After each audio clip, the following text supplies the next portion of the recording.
Halo,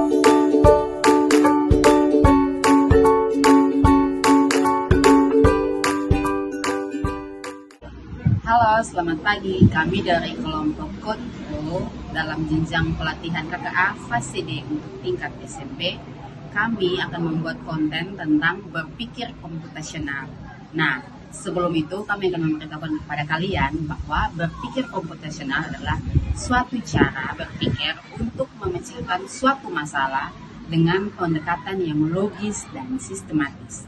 Nah, manfaat dari berpikir komputasional ini bisa lebih terorganisir, efisien, dan sistematis. Untuk itu, ada beberapa prinsip-prinsip dasar dalam berpikir komputasional yang akan kami jelaskan setelah ini. Yuk, check this out.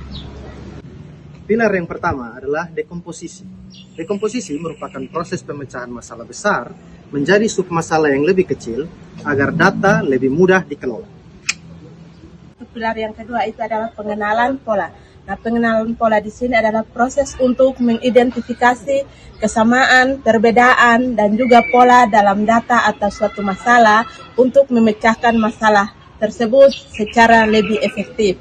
Dalam tahap ini melibatkan bagaimana mencari pola atau struktur umum dalam suatu masalah yang muncul untuk dimanfaatkan dalam mengidentifikasi masalah tersebut.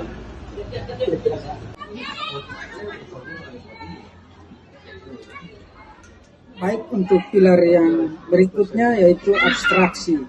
Nah, dalam pilar ini kita menyederhanakan informasi yang berfokus pada data-data yang penting dan kita mengabaikan data yang tidak relevan. Pilar keempat adalah algoritma.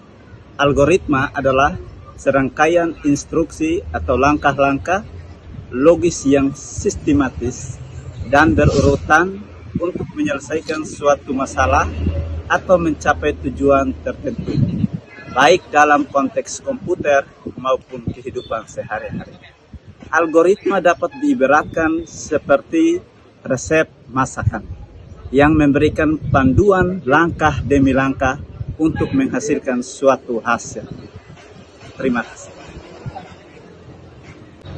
Oke teman-teman, kita masuk ke dalam contoh ya, yang bisa kita terapkan dalam kehidupan sehari-hari. Contoh yang kita pakai di sini misalkan dalam memasak bubur ayam.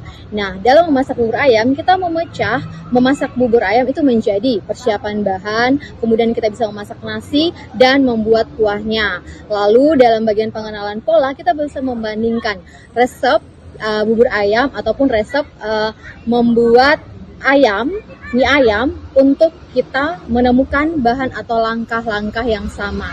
Kemudian kita bisa mengabaikan detailnya seperti dengan cara mencuci tangan atau lalu kita fokus pada memasak bubur. Dan yang terakhir kita bisa menuliskan langkah-langkah detail untuk membuat bubur mulai dari merebus air hingga menyajikan bubur ayam tadi.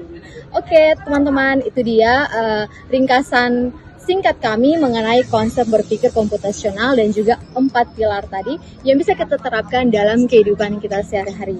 Yuk teman-teman, kita mulai dari sekarang untuk berpikir secara komputasional dalam kehidupan kita sehari-hari. Demikian video singkat kami, jangan lupa komen, like, and share sebanyak-banyaknya. Thank you, dadah!